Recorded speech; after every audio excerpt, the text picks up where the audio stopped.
I've been a fire watch lookout for about a year now.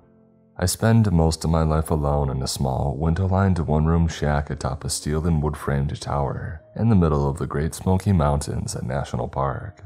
My only companions are my collection of cheap novels, a laptop computer with infrequent and unreliable internet service, and the two-way radio I use to communicate with the few other nearby towers and ranger stations. Nearby is a bit of a misnomer though. Using my high-power binoculars, I can just barely make out Tower 12 on a clear day, situated several miles to my west. Tower 15, the next nearest to my location, only appears as a glint of sunlight to my east when the sun catches it just right. I've been told the Parks Department intends to put up some additional towers in this area as soon as it gets the necessary funding, which is probably no time soon. That's fine with me though. I like the solitude. It helps quiet my mind, keeps the memories at bay, mostly. I occupy most of my days either with simple maintenance in and around the tower, or by scanning the density of trees all around me for any signs of trouble. It's been a dry year, so the threat of fire is a constant one. This particular afternoon, I was clearing some brush from around the base of the tower that had begun to encroach on the fire road that led from my tower back to the main ranger station, 20 miles away. Even with a heavy suspension of the government-issued Jeep parked nearby, that was a harsh ride in the best of times. I had just finished dragging some brush cuttings off into the tree line when the radio clipped on my belt squawked. "Tower 9, this is Tower 12. How do you copy?" It was Billy Johnson, my supervisor. A nice enough guy, I suppose. Tended to leave me alone most of the time. I straightened up and stretched my back, wiping the sweat out of my eyes with my forearm, and I keyed the microphone attached to my shoulder. "Go for Tower 9, I replied as I replaced the shears and the bow saw to the small storage shed near the base of the stairs. "John, do you have eyes at a bit of smoke north of your position?" Stand by, Billy," I said, snatching at my water bottle and jogging up the metal staircase that wound its way around my tower. I didn't bother locking the 8-foot chain-link fence that surrounded my little compound. Chances were that I'd be back down here soon enough. Reaching the top, I stepped through the trapdoor and onto the walkway that surrounded the cabin, closing it behind me. It was habit at this point. The last thing I needed was to take an errant step and tumble down through the open trapdoor. I'd probably end up breaking my neck. As I passed by, I reached into the open door of the shack and I grabbed the binoculars hanging on a nearby hook, rounding the railed corner of the walkway and turning my attention to the dark green blanket of trees stretching out before me.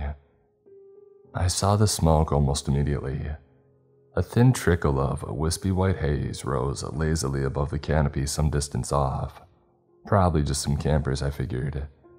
Though there weren't any approved campsites in that area, we always had more than a few folks every season who decided that camping off trail in the deep bush sounded like a hoot. Most of them come back just fine, oblivious to the danger that this wilderness presents to anyone not adequately prepared for its risks. Some of them have to be brought up by search and rescue, and some of them just don't come back. A member of the Rangers or maybe even a random hiker will occasionally trip across the deserted remains of a campsite and report it in. Those are the spooky ones. The ones where the people have just vanished and are left behind a perfectly set up campsite. No explanation, no clues, just a deserted clearing, often with perfectly intact tents and personal effects. But there are bears and mountain lions along with a handful of lesser predators that roam these forests, and sometimes they get hungry enough to stalk and even kill humans. And that doesn't even take into consideration the much more likely probability that folks step out of their tents at night to take a piss in the woods and very quickly get lost and can't find their way back to their camp. Most humans aren't suited to survival in the wilderness, unfortunately. My radio squawked again. "Tower 9, what's the word?" "Yeah, I see it, Billy," I said. "Looks to be a couple miles due north of my tower." "What's your plan?" he asked, and I knew what he was asking. Keep an eye on it and hope for the best, or take a trip over and investigate. After a brief moment's pause, I sighed with resignation. Yeah, it's probably just a campfire, but I guess I'd better head on over and take a look, just to be sure. I didn't relish the thought of a trek into that area of wilderness, to be honest. It was the only area that I hadn't explored during my time here. There weren't many trails headed in that direction, and the ones that did were badly overgrown and too narrow for the Jeep. A couple miles hike might not seem like a lot, but when you're out here alone, the dense trees seem to stretch on forever. 2 miles can seem like 100. Roger that, John, Billy replied. Take your pack and your rifle and check in periodically. Will do. Tower 9 out, I said, replacing the binoculars to their hook and shouldering the red canvas backpack, waiting dutifully in the corner chair. I grabbed the rifle from its rack over the doorframe, checked to make sure that it was loaded, and I headed out. As I locked the gate behind me, I threw my pack into the back of the Jeep and set the rifle beside it. The Jeep wouldn't get me too far before the brush made the trail impassable, but if it saved me even half a mile of hiking, it was well worth it. The sun was still high in the sky. I had plenty of time to get there and back before dusk, as long as I didn't dawdle. I started the engine and put the Jeep into gear, turning the wheels towards the unmaintained trail to my right. After only a few moments, the trees and canopy obscured any trace of the watchtower behind me. I was actually able to push the Jeep farther than I had expected, a pleasant surprise. I was probably a mile along the trail before it crapped the bed and a massive pine lay across the path, much too large to go over. The dense underbrush around me precluded the possibility of going around, and I immediately lamented not bringing the chainsaw with me. Cutting it up and wincing the pieces out of the way wouldn't have been too difficult, and it would have saved me a ton of trouble. With a quiet curse, I stepped out of the Jeep and grabbed my gear from the back seat. I smiled to myself as a quote from a certain fictional adventure-seeking archaeologist suddenly came to mind. We walk from here. Making sure to mark the location of the Jeep on my handheld GPS so I could find it again, I stepped over the thigh-high tree trunk and continued along the path. According to the estimate that I had made before leaving, the trail that I was walking seemed to head in the direction of the smoke, which was a blessing in my book. The less time that I had to spend bushwhacking, the better. The trail continued to narrow as I expected, and before too long, I was brushing branches and leaves with my shoulders as I walked. The trees, which had been alive with the chitterings and chirpings of animal life back at the tower, now seemed muted. The forest around me was growing denser, feeling oddly claustrophobic at times. I checked in with Billy a couple of times, advising him of my progress and promising to maintain periodic checks. He advised me that a weather relay had come in from the ranger station indicating an approaching storm that would likely reach us before nightfall. A quick check of my watch made me wince. I had already spent more time than I had predicted it would take to reach the suspected campsite. Maybe it was best to turn around and head back. The last thing that I wanted was to get caught out here overnight, with minimal supplies and in a rainstorm. I wasn't worried, but it sure wouldn't make for a comfortable overnight. If I had been farther from my destination, I probably would have turned back right then. I wish I had. Within another 20 minutes, however, I smelled the faint scent of a wood fire. Not strong, but it was there. I was even more certain of what I would find when I reached them. When I stepped out of the now almost non-existent trail and found myself in a sparsely treed area, amidst a dozen or so wooden shacks, I halted in surprise. I had reached the base of a hilly rise covered in heavy forestry, and these old forgotten cabins looked like they had been some sort of small settlement, perhaps an old logging camp, I thought to myself. I didn't know this place had even existed, and made a mental note to research it when I got back to my tower. I keyed the microphone. Tower 12, this is John. Do copy. When Billy replied, his voice was staticky and distant. Hey John, Tower 12, what's your status? I frowned and looked around at the towering trees all around me. I suppose I was asking more out of the portable radio than was reasonable. I was lucky that I still had signal at all, to be honest. I found what looks like an old logging or trapping camp, I said, meandering among the decaying and derelict cabins. Most of them had decayed to the point of collapse, and there weren't any with intact roofs. The campfire has to be nearby.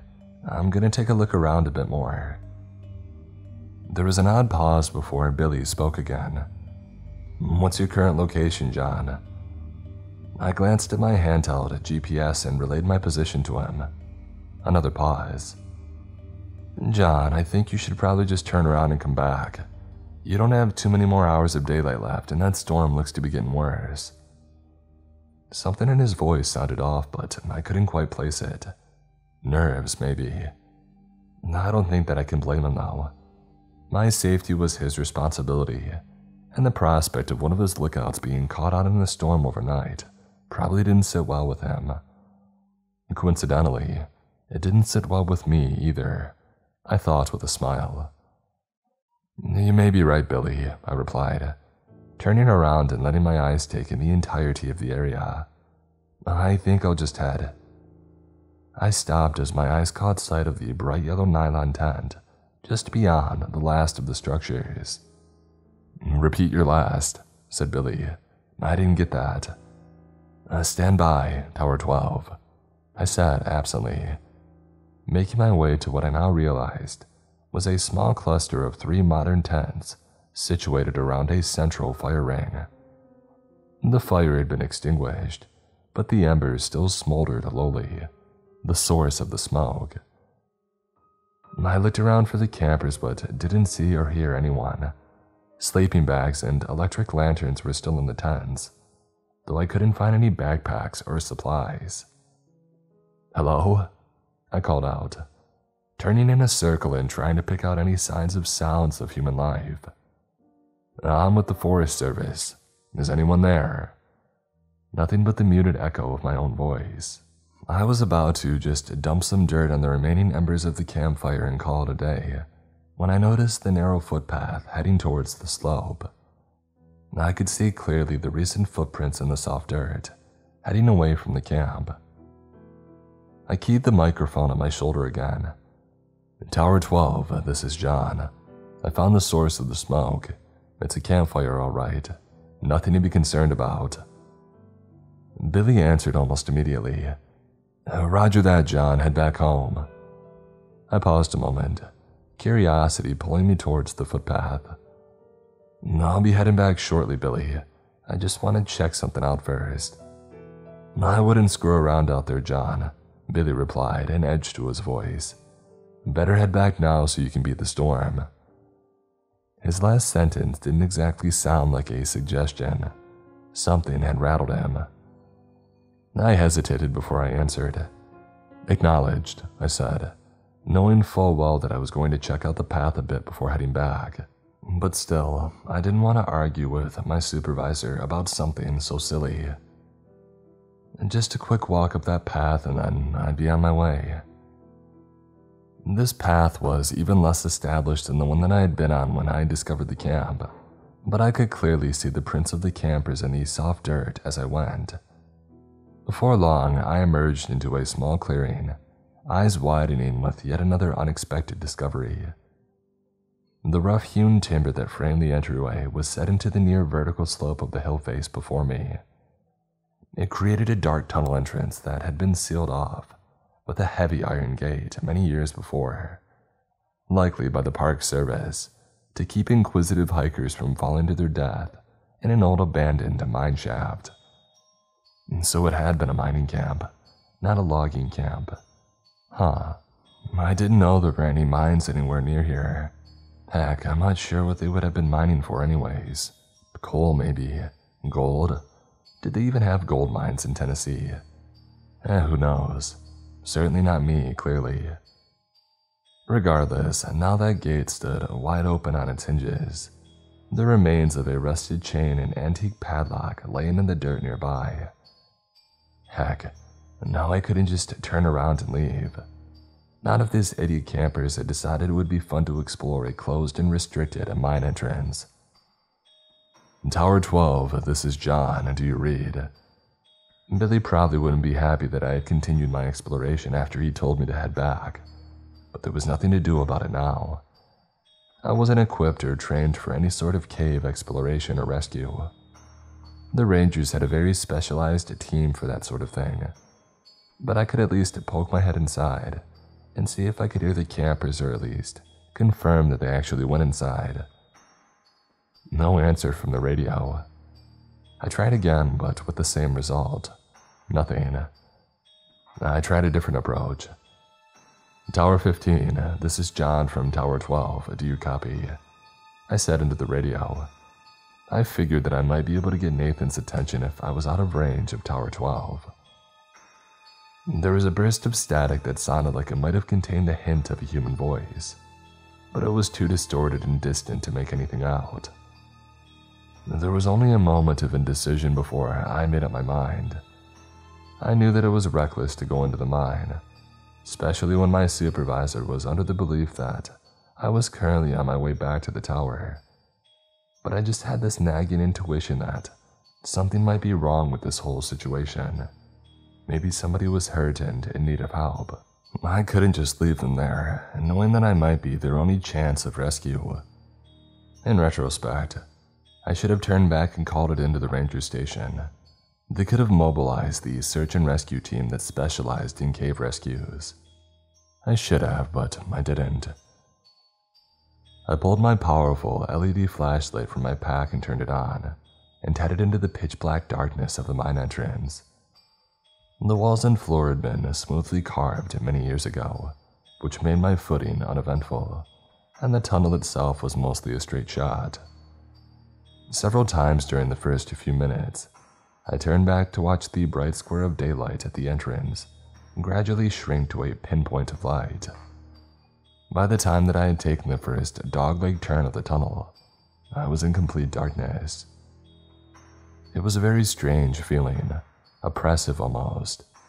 At one point, I turned off my flashlight experimentally, but after only a few seconds, I quickly flicked it back on. In that time, my heart had been pounding in my chest, and some primal fear had begun growing inside of me. I took a moment to calm myself. The darkness was absolute. It was almost as if you could feel it pressing in on you. My footsteps seemed much louder than they should have on the dirt floor, and the air was beginning to grow cold and damp the farther that I went. After another 100 feet or so, the smoothly carved tunnel ended abruptly in a wall of rubble. I couldn't tell if it was a cave-in at some point or if this was simply where the miners had stopped digging and hadn't bothered to remove the debris. But either way, it certainly appeared to be the end of the line. And then I saw it. I almost missed it because of the way the light and shadows played over the head-sized rocks strewn before me. But when I looked closer, I realized that I was looking at a ragged hole in the wall. It was only 5 feet across or so, and it definitely didn't look like the deliberate formation of the tunnel that I was standing in now. It almost looked like the miners had broken into a natural void of some sort. Interesting, but there was no way in heck that I was going in there. I was definitely not trained or outfitted for any sort of a spelunking trip, and it didn't seem the sort of thing suited to the learn-as-you-go method. Just as I was turning back to make my way out of the mine, I heard the distant sound of voices echoing from the opening in the stone wall. The sound was faint and it may have just been my imagination, but I didn't think so.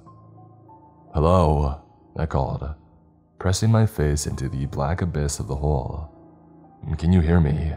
I'm with the Park Service. I'm here to help you." Nothing.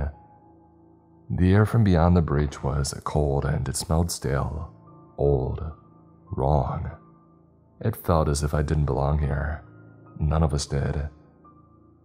There was a long moment of unbroken silence, and then I heard a voice again, closer this time. "Did you hear that?" it said, presumably to a companion.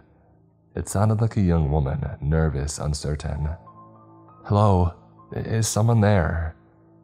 That settled it for me. I carefully crawled through the opening and into the space beyond. Shining my light around, I found myself in a small, natural chamber, maybe 30 feet across and with an uneven ceiling of jagged rock that barely cleared my head. The first thing that caught my attention was the cracked lantern laying on the ground. It looked old, very old, maybe 100 years or more. A thick layer of grime and age covered its soot-blackened tin surface, and the glass was thick and uneven. Beside the askew lantern was a small, leather-bound book, partially buried in the dirt and dust, with a moldering leather strap securing it closed. It looked like a journal, and without a thought I tucked it into my backpack, raising my light back up to scan around the room. "Hello," I called again. I couldn't hear the voices anymore, but the narrow beam of my flashlight illuminated another tunnel in the far corner of this room, mired in darkness. "Can you hear me?" Once again I got that feeling that something wasn't right, and then the voice came again, closer this time.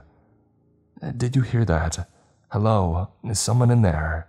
she asked, her voice trembling with apprehension. I hesitated, frowning. Something didn't seem right about the voice, but I couldn't put my finger on it. Before I could summon my words to respond, another voice called out. This time it was clearly the voice of a young man. "We can hear you moving around in there. Please help us. We're lost and our friend is hurt." Hearing me moving around in there, I was shouting to them. I sure as heck wasn't trying to hide. Can they not hear me for some reason? I stepped forward to the secondary tunnel and raised my voice again. "I'm with the Forest Service. Can you follow my voice?" It was then when I reached out to steady myself against the wall of the tunnel entrance that my hand met something wet and I recoiled in disgust, thinking that I had just grabbed a handful of some subterranean slime. When I shone my light on it, however, it became very clear the reality was far worse. Blood. I stepped back, trying to keep the panic that was fighting to take control of my rationality at bay. I needed to keep a level head now. Panning my light around, I saw an astonishing amount of blood painting the wall and floor in front of me. Somebody had definitely been hurt, and badly.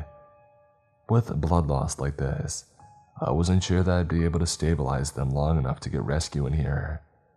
What the heck had happened here? And why did the hikers continue into the cave after one of them was injured this badly? Unless they had lost their light and gotten turned around, there was no way for them to get lost. There hadn't been any branches to this tunnel since I had first entered. All they had to do was turn around and walk until they saw daylight. The man's voice called again, colored with the unmistakable tinge of fear. "What the heck is that? Hurry up, Becky, take my hand." He seemed to be getting closer at least. If I could guide them to my voice, maybe I could get them out of here, get to higher ground and radio for a rescue evac. They had a helicopter permanently stationed at the main ranger station. It could be here in 20 minutes if I was able to reach them. The woman's voice came again, and this time I froze. "Did you hear that? Hello, is someone in there?" All at once it hit me, and the indescribable unease that I had been mostly successful in repressing now fought back with renewed vigor. I realized at that moment what I had missed previously. The woman had repeated herself twice more now. No change in her inflection, no variation in emotion or urgency. It was exactly the same, down to the syllable. It was like I was listening to a recording. "What the heck is that?" repeated the male voice, now even closer. "Hurry up, Becky, take my hand." Below the words, I thought that I could hear the stealthy sliding of something soft over rocks. It seemed like it wasn't too far beyond the tunnel entrance now, but I wasn't going to wait for it. I didn't think that what I would see emerge from the darkness would be a couple of college kids who had had a rough time of it during a weekend camping trip. now allowing my panic to run free. I turned and threw myself through the cave breach and landed roughly on the flat stone floor of the mine shaft beyond. I skinned my hands badly, and I banged my knee on the rock. Scrambling to my feet with a hiss of pain, I ran as fast as I could, not realizing until I finally burst into the waning light of the late afternoon light that I had lost my rifle somehow in that cave. It was darker than it was when I had first entered the mine, and a quick glance to the sky showed the angry black thunderheads that had moved in as promised, much faster than I had expected. I quickly swung the iron gate closed on screeching hinges and looped the chain between the bars as tightly as I could, securing it rather lamely with the hasp of the broken padlock. I stood there for a long moment, bent over and hands on knees as I tried to catch my breath outside of the mine entrance. When I felt the first drops of the coming storm on the back of my neck, I straightened and looked through the bars of the gate into the ominous darkness beyond, realizing how ridiculous my barricade really was. It wouldn't do much good if something tried to get out, but at least it made me feel a little better. Until I heard the voice echoing from the mine shaft, getting closer. It was unmistakable, uncanny. "Hello, can you hear me? I'm with the Park Service. I'm here to help you."